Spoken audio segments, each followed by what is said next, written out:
ዓለማችን ወደ ክሬተር ኢኮኖሚ ወደሚባለው ኢንዱስትሪ እየገባች ነው። ክሬተር ኢኮኖሚ ማለት ሰዎች ኮንተንት እየሰሩ ህይወታቸውን የሚደግፉበት ስትራቴጂ ማለት ነው። እንደ ድሮ 9 to 5 ወይ ደግሞ ኖርማል መደበኛ ስራ 8 ሰዓት የሚቆየው ስራ ተትቶ ኮንተንት ፕሮዲዩስ እየተደረገ ገቢ እየተገኘ መኖር ማለት ነው ክሬተር ኢኮኖሚ። ይሄ ክሬተር ኢኮኖሚ በጣም ራፒድሊ እያደገ ያለ ኢኮኖሚ ነው። ብዙዎቻችንም እየተቀላቀልንበት ያለ ኢኮኖሚ ነው ማለት ነው። እያንዳንዱ ዩቲዩብ ላይ የምንመለከታቸው ሰዎች እንዳለ ክሬተር ኢኮኖሚስት ነው የተቀላቀሉት ማለት ነው። አሁን ክሬተር ኢኮኖሚ እንደ ዓለም አቀፍ ደረጃ እንደ አንድ ሴክተር ተይዟል ማለት ነው። በድሮ ጊዜ ሰዎች ሲሰሩ የነበረው አግሪካልቸር ላይ ነበረ። ከዛ በኋላ ኢንዱስትሪያል መጣ። አሁን ደግሞ ወደ ክሬተር ኢኮኖሚ እየተሸጋገረ ነው ማለት ነው። ምክንያቱም አሁን ዓለም እየሰራ ያለበት መንገድ ጥቂቶች አምራች ናቸው፣ በጣም ጥቂቶች ናቸው የሚያመርቱት። ከዛ በኋላ ግን እነዛ ጥቂት ሰዎች በጣም ከፍተኛ ምርት ነው የሚያመርቱት። ይህ ከፍተኛ ምርት ደግሞ ግዴታ መሸጥ አለበት። የሚሸጥለት ደግሞ አንድ ግለሰብ መኖር አለበት። ያንን ግለሰብ ደግሞ መቆጣጠር መቻል አለባቸው። ስለዚህ ግዴታ ይህ ኮንተንት ነው ያንን ግለሰብ ተቆጣጥሮ የሚመረተው ምርት የሚሸጥለት ማለት ነው። ይህ የሚገዛው ግለሰብ ደግሞ ገንዘቡን ከየት ያመጣል ካላችሁ እሱም ኮንተንት ሰርቶ ሊሆን ይችላል ወይ ደግሞ እሱም ከአምራቾቹ ውስጥ አንዱ አካል መሆን ይችላል። ነገር ግን በአብዛኛው ጊዜ ኖርማል ወርኪንግ ክላስ የሚባለው ነው ኮንተንት ኮንሱመር ተደርጎ የሚታሰበው ማለት ነው። እዚህ ክሬተር ኢኮኖሚ ላይ ዋና ሚና የሚጫወቱት እነዚህ ሶሻል ሚዲያ ፕላትፎርሞች ናቸው። እነ ዩቲዩብ፣ እነ ኢንስታግራም፣ እነ ፌስቡክ፣ እነ ቲክቶክ፣ እነ ኤክስ፣ እነ ሬዲት የመሳሰሉት ፕላትፎርሞች ዋና ንጉስ ሆነው ተቀምጧል። ምክንያቱም እነሱ ሚድልማን ናቸው፣ ፋሲሊቴተር ናቸው። እኛ ኮንተንት ክሬተሮች በአንድ ሳይድ አለን፣ ቢዝነስማኖች መሃል ላይ ይቀመጣሉ በዳር በኩል ማለት ነው። በጥግ በኩል ደግሞ ኮንሱመሮች ይቀመጣሉ ማለት ነው።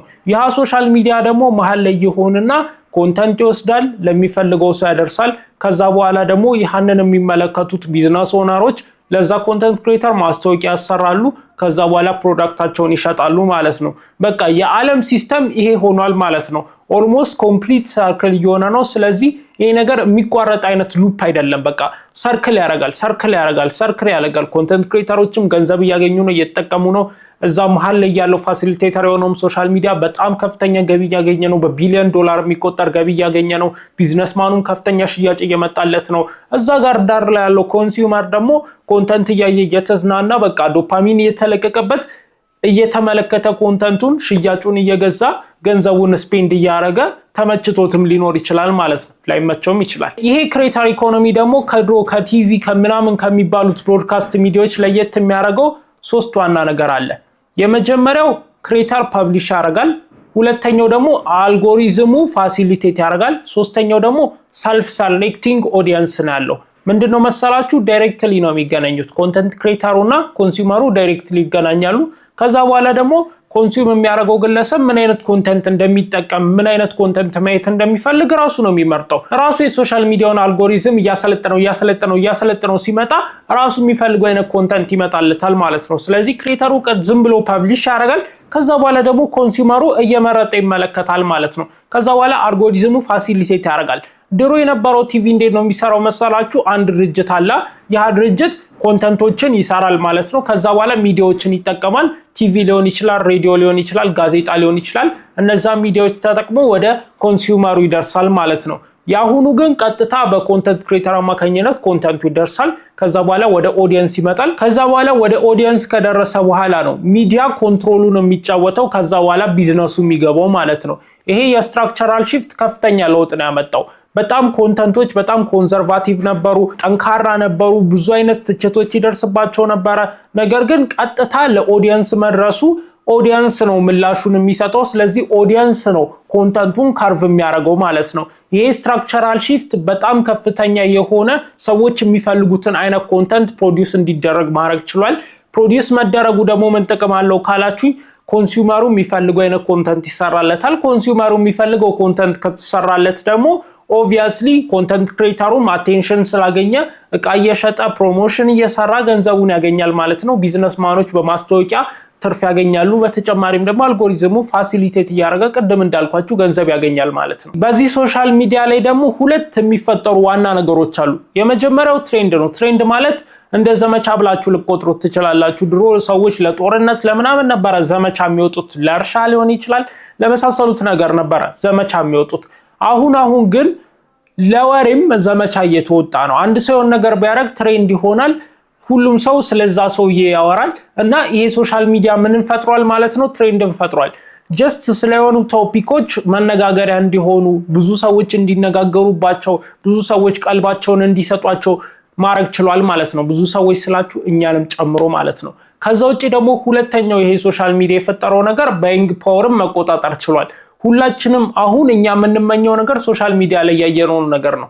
እስቲ አስቡት እስቲ እናንተ የምትመኙትን መኪና፣ እናንተ የምትመኙትን ቤት፣ እናንተ የምትመኙትን ስራ ምን ላይ ነው ልታዩት የቻላችሁት? አብዛኛውን እኮ በአካል አይደለም።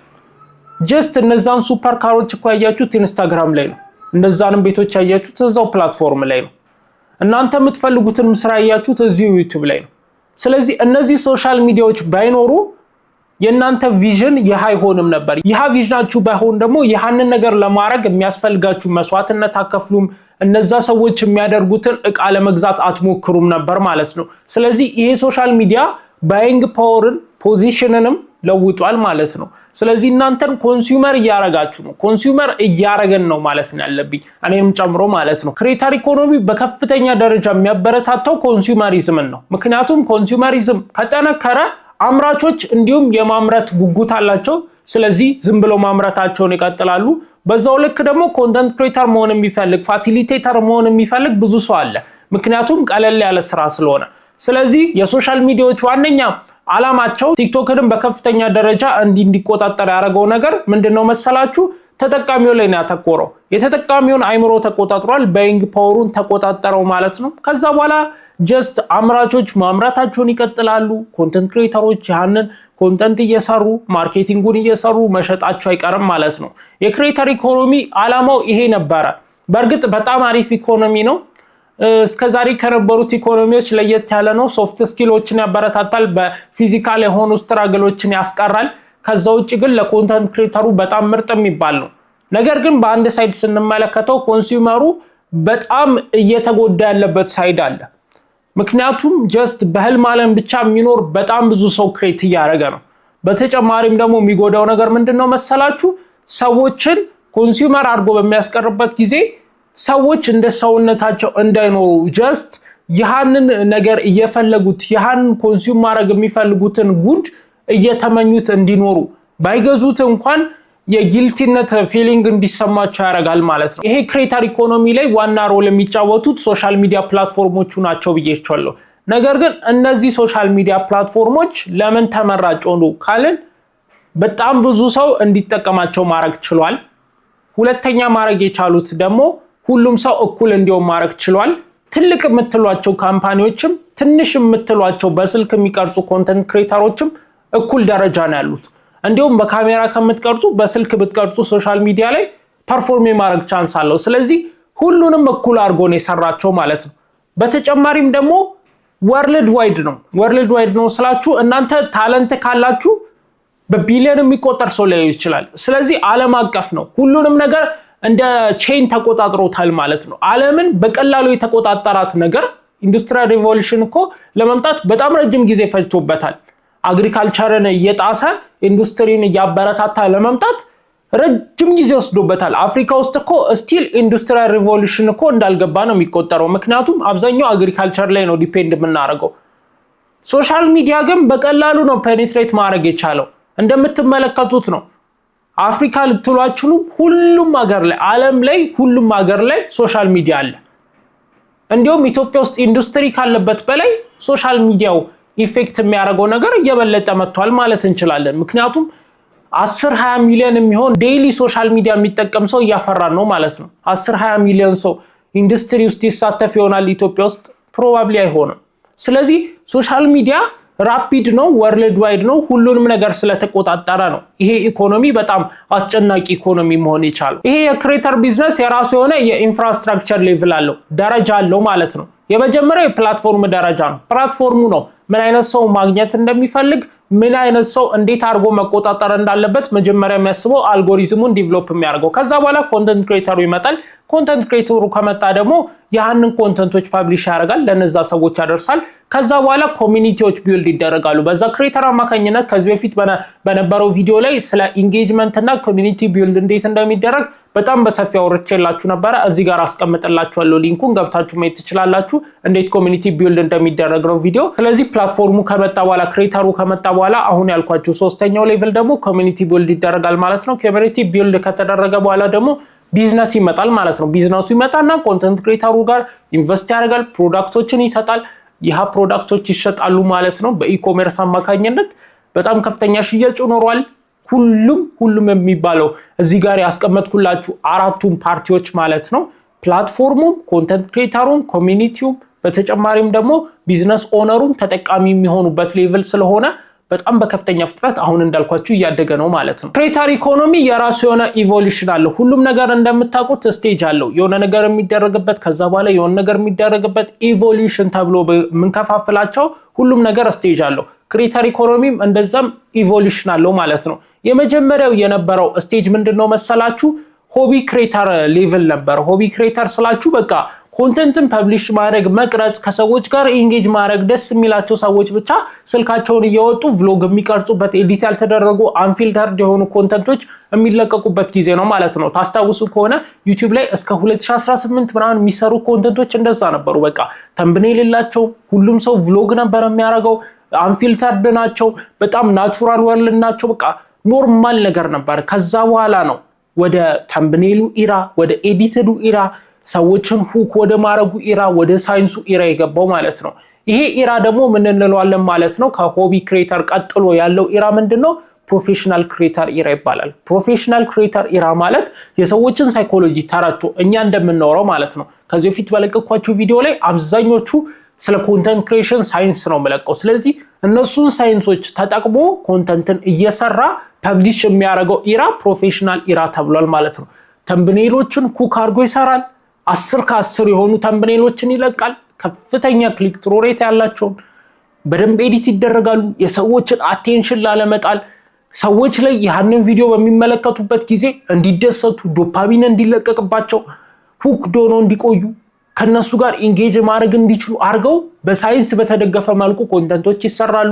በእርግጥ እናንተ ኮንተንት ክሬተር ከሆናችሁና ከተሳካላችሁ እኔ እኮ ምንም ሳይንስ ሳላቅ ነው ኮንተንት ክሬተር የሆንኩት ልትሉ ትችላላችሁ። ነገር ግን ሳይንሱን ያወቀ ኮንተንት ክሬተር አይታችኋል፣ ከሱ ኮፒ አድርጋችሁ ነው የተጠቀማችሁ። ስለዚህ እናንተ ራሱ ሙሉ ለሙሉ ሳይንሱን እየተጠቀማችሁ ነው ማለት ነው። ይሄኛው ፕሮፌሽናል ክሬተር ኢራ ይባላል። ፕሮፌሽናል ክሬተር ኢራ ላይ የተፈጠረው ዋነኛ ነገር ኢንፍሉዌንሰሪዝምን አበረታቷል ማለት ነው። ኢንፍሉዌንሰሪዝም ማለት ሰዎችን ኢንፍሉዌንስ ማድረግ፣ ሰዎች ላይ ጫና ማሳደር መቻል ማለት ነው።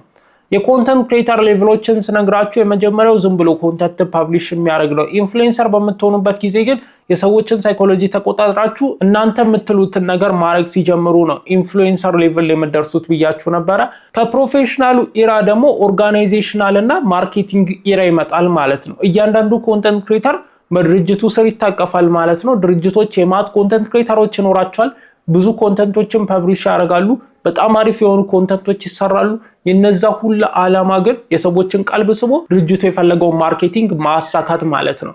ይሄንን የት ላይ ትመለከቱታላችሁ መሰላችሁ? ሪል ስቴት ላይ ትመለከቱታላችሁ። ሪል ስቴት ላይ ደሞዝ የሚከፍሉ 5000 6000 ነው። ከዛ ውጪ በኮሚሽን ነው የሚቀጥራቸው።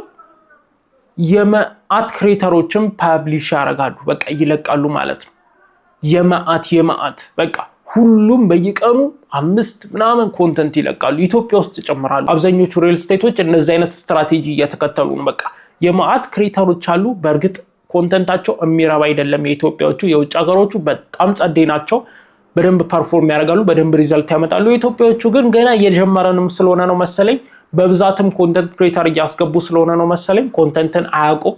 የኔን ቪዲዮ እንኳን አይተው የሚያውቁ አይመስለኝም። የኔን ቪዲዮዎች ቢያዩ በጣም አሪፍ ክሬተር ይሆናሉ ብዬ አስባለሁ። እነሱን ተመልከቷቸው። እናንተም እንደዚህ አይነት ኮንተንት መስራት መፈልጉ ከሆነ የኔን ቪዲዮዎች እየገባችሁ ቻናሌ ውስጥ እንዳለ ተመልከቷቸው። በቃ ስለ ኮንተንት ክሬሽን የማናወራው ነገር የለም። እኔ ያለኝም በሙሉ ነው የምሰጣችሁ ማለት ነው። ስለዚህ ሶስተኛው ኢራ ማለት ኦርጋናይዜሽናል የማርኬቲንጉ ኢራ ነው ማለት ነው። አሁን እንዳልኳችሁ በኦርጋናይዜሽን ውስጥ ታቅፈው የኦርጋናይዜሽኑን ዓላማ ማሳለጥ፣ ማርኬቲንግ መስራት ማለት ነው።